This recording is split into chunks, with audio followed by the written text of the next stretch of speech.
Hello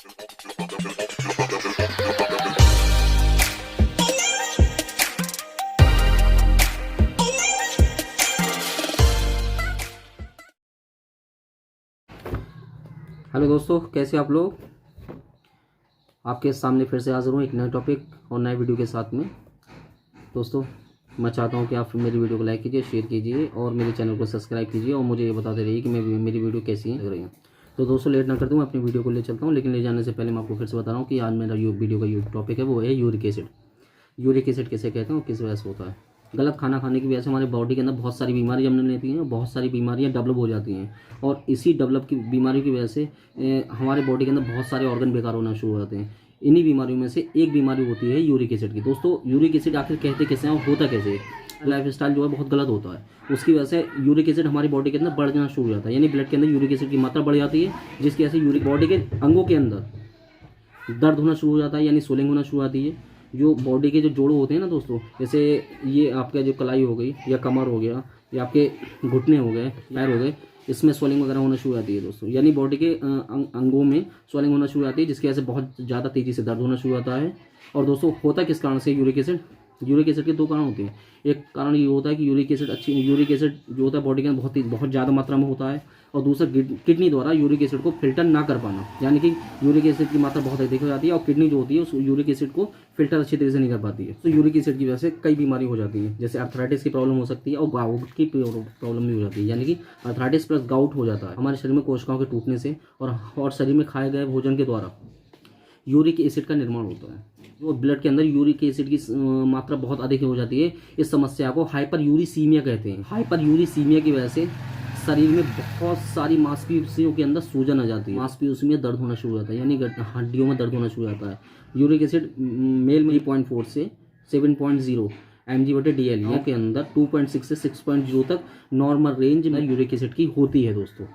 और दोस्तों, इसके लक्षण मैं बताने वाला हूँ आपको, यानी जोड़ों में दर्द होता है, पैरों और एड़ियों में दर्द होता है, तलवों में लाल होना है,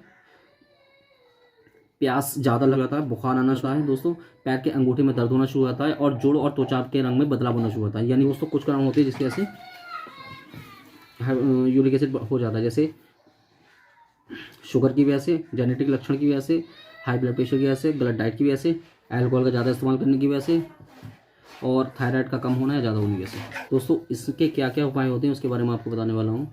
ज़्यादा मात्रा में पानी पीना पड़ेगा आपको, अल्कोहल का सेवन को बंद करना पड़ेगा, कम प्यूरिन पदार्थों का इस्तेमाल करना पड़ेगा और हाई प्यूरिन पदार्थों का इस्तेमाल नहीं करना पड़ेगा, जैसे बाहर का कोई भी सी फूड वगैरह, अल्कोहल वगैरह होता है कि मान लो cold drink, Pepsi, Thums Up, बेन जूस मिलते हैं, उन सबको आपको बंद करना पड़ेगा।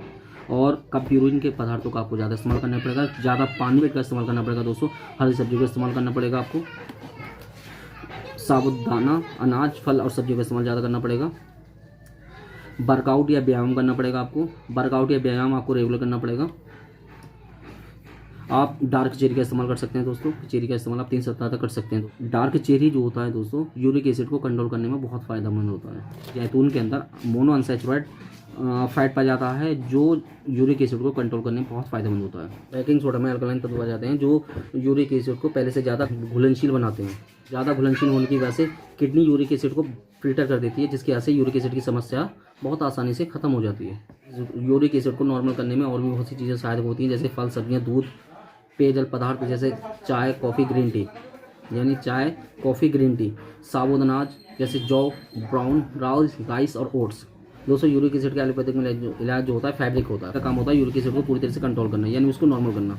लेकिन दोस्तों, फैब्रिक टैबलेट का इस्तेमाल जो है डॉक्टर के प्रेस्क्रिप्शन के अनुसार ही आप ले सकते हैं कि, और डॉक्टर जो होता है वही पूरी तरीके से एडवाइस करता है कि कितने मिनट तक टैबलेट आपको लेना है और कब तक इसको लेना है, और बिना डॉक्टर के एडवाइस के आप फैब्रिक टैबलेट आप नहीं ले सकते दोस्तों। और दोस्तों, एक चीज़ का ध्यान रखना, फैब्रिक टैबलेट अगर आप इस्तेमाल रेगुलर कर रहे हैं तो बिना डॉक्टर के इजाज़त के आप फैब्रिक टैबलेट को अगर बंद कर रहे हैं दोस्तों, तो यूरिक एसिड के क्रिस्टल बहुत तेज़ी से बनना शुरू हो जाते हैं, जिसका नतीजा बहुत खतरनाक हो सकता है। और कोई भी टैबलेट अगर यूज़ कर रहे हैं तो उससे पहले आप डॉक्टर के एडवाइस के अनुसार ही टैबलेट का इस्तेमाल करें, और बिना डॉक्टर के एडवाइस के अभी टैबलेट ना लें।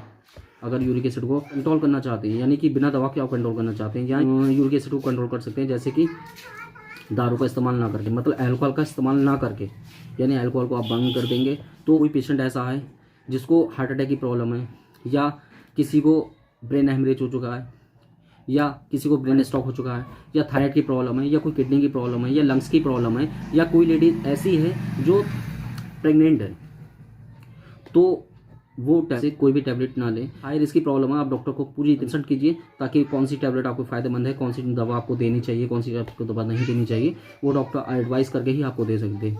आप बिना एडवाइस के ये टैबलेट ना लें।